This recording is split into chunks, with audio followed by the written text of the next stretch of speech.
رمضان میں جنات کے ساتھ شیاطین کے خلاف لڑائی بہت آسان ہو جاتی ہے، یا انسان جنات شیاطین کا جو یعنی ہوتا ہے، جو اس مسئلے میں ہوتا ہے جادو جنات اور ان مسائل میں، وہ بڑی آسانی سے اس مسئلے کا حل کر سکتا ہے۔ سب سے پہلے تو دیکھیں کہ ہم نے دیکھنا ہے کہ جنات شیاطین حملہ کیسے کرتے ہیں اور کیوں کرتے ہیں۔ حملہ اس سے کرتے ہیں کہ وہ انسان کو خوفزدہ کرتے ہیں، وسوسوں کا شکار کرتے ہیں، یا کسی بھی طریقے سے اس کو کیفیت میں مبتلا کرتے ہیں۔ اور کیوں کرتے ہیں؟ کیونکہ انسان کمزور پڑ جاتا ہے، انسان جو ہے وہ روحانی طور پر اتنا کمزور ہوتا ہے کہ جب وہ چاہیں اس کو پکڑ کے اس پر حملہ کر دیتے ہیں۔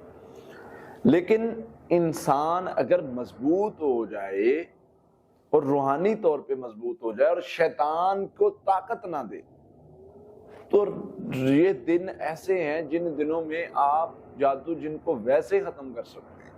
وہ کیسے؟ روحانی قوت آپ کی مضبوط ہوتی ہے۔ ان دنوں میں جو ذکر، جو پڑھائی، جو قرآن پاک کی تلاوت کرتے ہیں، یہ آپ کی طاقت بنتی روحانی طور پہ۔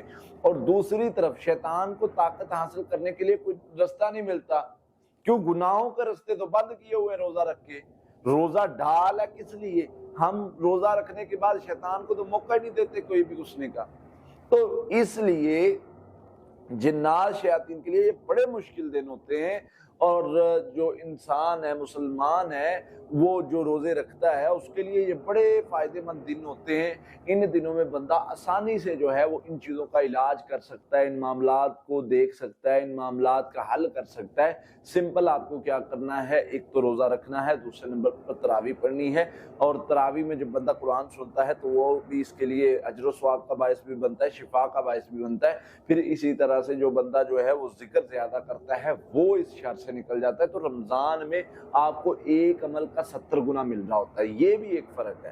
تو آپ تھوڑا عمل کرتے ہیں، اس کا اجر و ثواب زیادہ ملتا ہے، اس کا بڑھا کے اجر و ثواب دیا جاتا ہے۔ تو یہ ایک عمل جو ہے وہ جادو جنات شیاطین سے آپ کو دور لے جا سکتا ہے، ان کے شر سے بچا سکتا ہے، روحانی طور پر آپ کو اتنا مضبوط کر سکتا ہے کہ کوئی جن، کوئی جادو آپ پر اٹیک نہ کر سکے۔ تو اس لیے روزے رکھیں، تراویح پڑھیں، عبادت کریں، ڈٹ کے اپنی روحانی قوت کو مضبوط کریں، پورے اسٹرانگ ہو جائیں، تاکہ جن جادو کا بس ہی نہ چلے کہ آپ پر حملہ کرے اور کوئی نقصان پہنچا سکے۔ یہ چھوٹی چھوٹی چیزیں، اور رمضان کے دنوں میں یہ بڑی فائدے مند ہے، بہت زیادہ انسان اجر و ثواب حاصل کر سکتا ہے، مقام حاصل کر سکتا ہے۔ تو یہ چیزیں اپنے اندر پیدا کریں، انشاءاللہ اللہ کی توفیق سے، اللہ کے فضل سے ہر قسم کے شر سے اللہ تعالیٰ محفوظ کر لیں۔